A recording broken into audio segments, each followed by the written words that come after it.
มันตั้งใจอัดใส่ลงในแฟนซองของแจ็คแต่จริงๆแล้วอ่ะมันแต่งมาจากความรู้สึกที่มีให้ต่อเฟิร์นนะ ลองฟังดู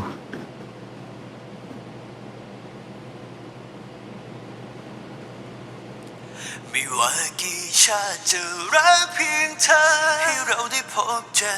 ขอดวงจันทร์ให้เราได้คู่กันภาวนาหวังให้มันไม่สักวันเพราะฉันลืมเธอไม่ได้เลยจะรักเพียงเธอแม้เวลาจะพัดผ่านให้รักนำทางถึงจะผ่านไปอีกกี่นาทีเท่านั้นก็ยังจะรอให้เราสองคนได้รักกั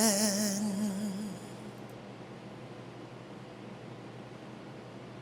หนูรู้แล้วว่าหนูจะโชว์อะไร